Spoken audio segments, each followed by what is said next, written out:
Hello, ladies and gentlemen. Root Beer here, and I hope you're all feeling fresh and fantastic and you're ready to try another math contest because that's what I've got for you. We've got part two of the 2011-2012 school year Alberta High School Math Contest. Written on the first Wednesday, I believe, in February, so I can tell you right away that in 2012, February started with a Wednesday. So if you are new to the Alberta High School Math Contest, first thing to know, click the very first link in the description. It will take you to their homepage for their paper. You can read about it, the details of both Part 1 and Part 2. Part 1 is written in the November of the school year, and this is written in February, so the next calendar year. This one is 3 hours, 5 questions on the paper. We're just going to go through problem number 1 in this video. These are written solution questions, so do be aware of that. We're going to practice our writing and the sort of things that need to be said or written. But you can get a copy of this paper. As I said, it's part 2 of the 2011-2012 school year paper. So give it a try. Maybe pause the video before we get into problem number 1. Try it out for yourself.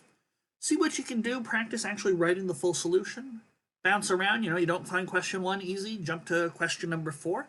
The questions do get harder as they go along, but we're gonna move into problem number 1 right now here. Okay, a rectangle lawn is uniformly covered by grass of a constant height. Andy's mower cuts strips of grass 1 meter wide. He mows the lawn using the following pattern. First, he mows the grass in a rectangular ring, A1. So, he mows along here, and then around here, and then gets rid of all the grass here, and then, okay, he's back. So it runs 1 meter around the edge of the lawn. Then he mows an inner ring from there. Just moves the lawnmower over and mows that rectangle, then he keeps moving further and further in. Okay, so A3 and A4, and so on, until the lawn is entirely mowed. So eventually he should likely get down to a single strip 1 meter wide, and he just mows that. Okay? Unless it's possible he starts with a square lawn, in which case then you could mow a square at the end, but it's probably going to come down to a 1 meter long strip. Okay, so Andy starts with an empty grass bag, so that's where the grass is collected in certain lawnmowers. Actually, I think most lawnmowers. This isn't a lawnmower repair channel, so I don't quite know. Anyways, after he mows the first 3 rings, the grass bag on his mower is exactly full, so he empties it. Okay. After he mows the next 4 rings, the grass bag is full again. Find in meters all possible values for the perimeter of the lawn. Interesting. So it's the same amount of grass in the first 3 rings as the next 4. That's sort of the only relationship we've got here. Okay, so first let's talk about these rings. Let's figure out how much grass he is mowing. Okay, so so we're trying to find perimeters. How do you find perimeters? Well, you need length and width. So we could say something like let L be the length, W be the width. It's always a good idea to be very clear. I mean, most people when they're reading solutions will say, oh, L and W, length and width. But it's always a good idea to make it absolutely clear so that you're not confusing people right at the start. And pictures can also be helpful. We'll say length and width. So now,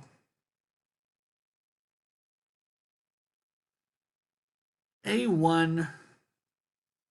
So what I'm going to do is I'm going to break it up into little 1 by 1 sections.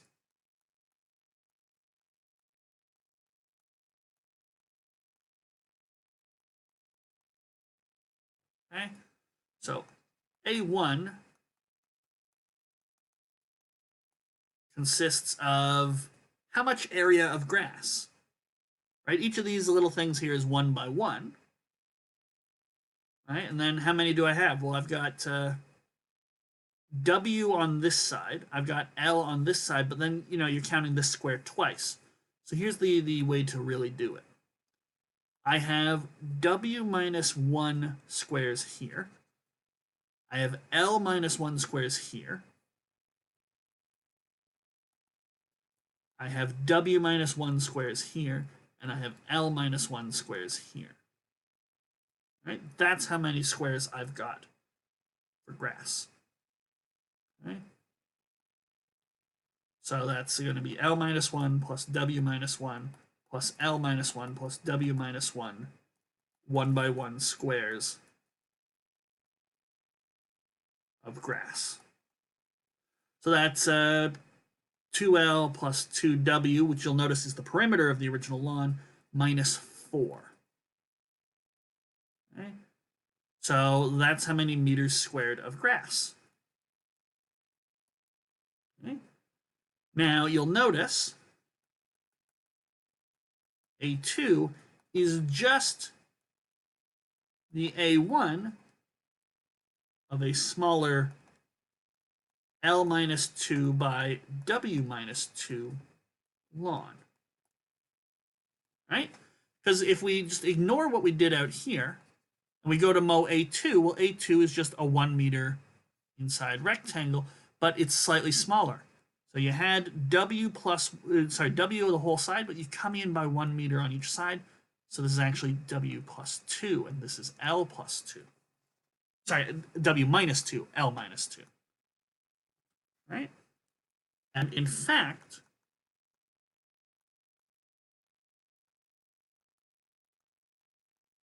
AI, or I guess we could say AN, is probably the more comfortable thing for most people.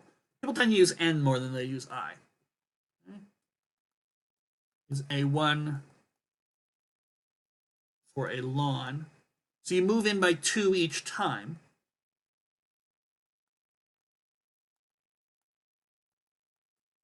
Of dimensions L minus 2N by W minus 2N. So when, who was it?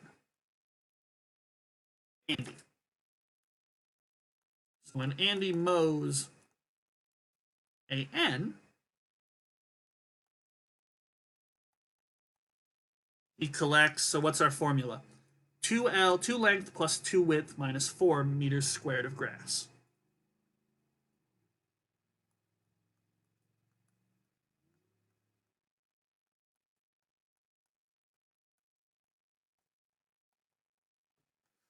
So we can clean that up. 2L minus 4N plus 2W minus 4N minus 4.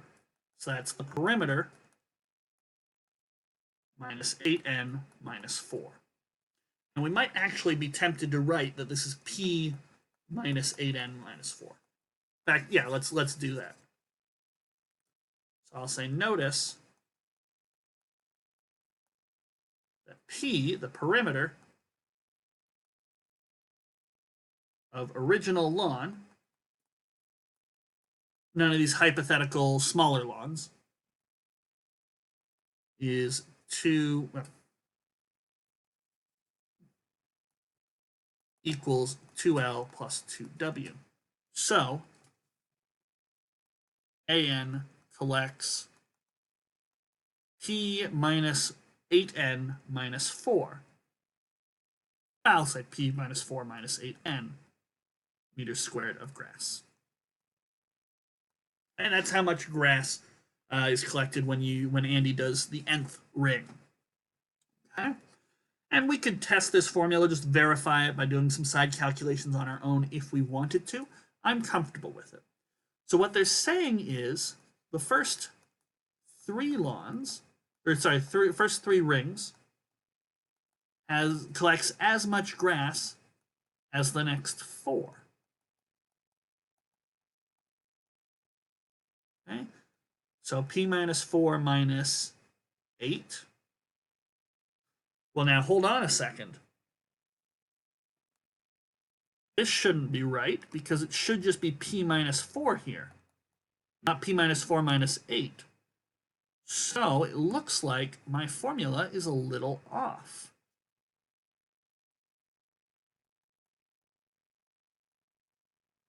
So minus 1, so if n is 1, the first ring, it's minus 2 plus 2. That just gives me the L and the W I wanted.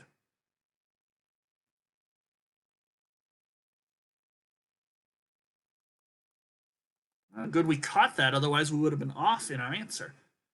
So plus 4, and so this turns into a plus 4. This 4 and this 4 is an 8, minus another 4 is a plus 4. So we should have plus 4 here. Plus 4 minus 8, p plus 4 minus 16, p plus 4 minus 3 times 8, 24.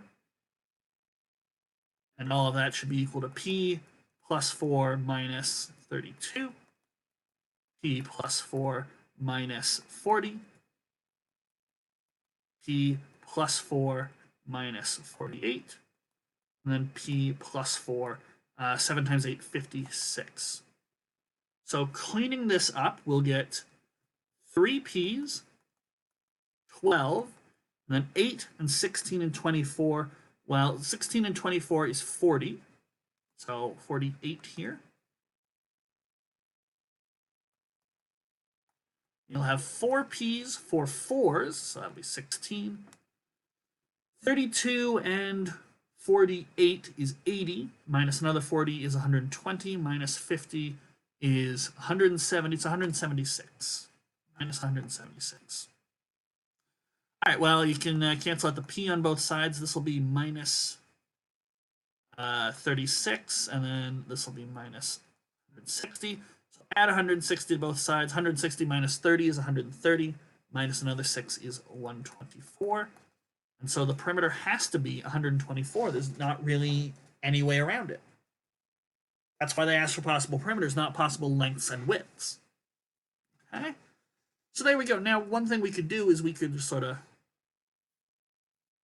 I mean, if you really wanted to, you could double check. I think I'm just going to double check my formula just because I screwed it up once. But if we had 124, you could have 64 by 60, right?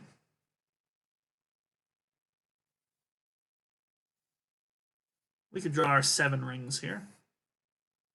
I don't know if I'll actually be able to fit them, but there's 3 rings so far.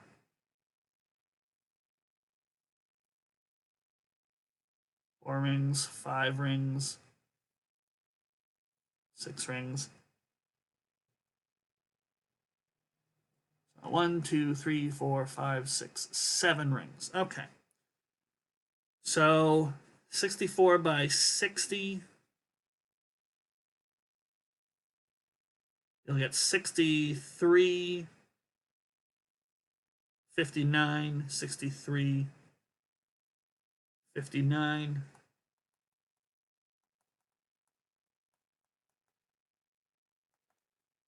So that's 12, carry the 1, so 122 plus 122.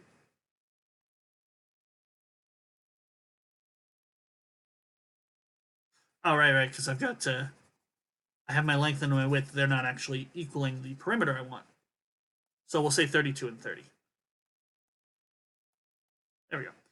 So 31, 29 adds up to 60. 31, 29 adds up to 60. So that's a total of 120 in A1. Now the next ring in should be a 30 by 28 ring. So that'll be 29, 27, 29, 27. You've lost 2 for each of those, so it should go down by 8. And so A2 should have 112. 9 and 7 is 16, so 56, yeah, 112.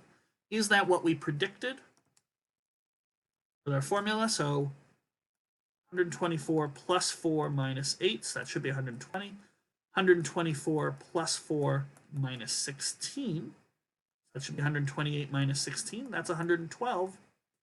Formula looks good. 120, 112, the next one should be 100, you lose another 8, so that'd be 104. Well, let's just quickly double check. Going inside 1 layer deeper, it should be a 28 by 26 lawn. 27, 25, so that'll be 52. 52 and 52 is 104, which is exactly what we predicted. And there we go. So we just have to take confidence in the fact that, yeah, probably got that algebra there right. P is 124, and we just verified it. That was all. Just verified it. 120 plus 112 plus 104 is the same as just lose a few more 8s. So that'll be 96, and then 88, and then 80, and then 72. And yeah, leaves the 40 on this side. Get rid of those. Now you got a 30 minus there. You got a 50 on this side. 70 and 50 is 120. 120, that'll leave an 8 here, and then 8 and 96 is 104. There we go. So we verified it a number of ways. Well, I verified my formula, and then I actually verified that the calculations for the perimeter were correct. So 124 is the only perimeter that we'll do, and we're done. We were done a while ago, but we're really done now. Problem number 1 is not meant to be particularly hard. Neither is problem number 2, but as I did say, they do increase in difficulty as you go along. We're going to take a look at problem number 2 in the next video, and then problem 3. So feel free to jump around. If it was problem number 5 that gave you trouble, feel free to jump right ahead to problem number 5. I'll see you for more math in the next video. Take care.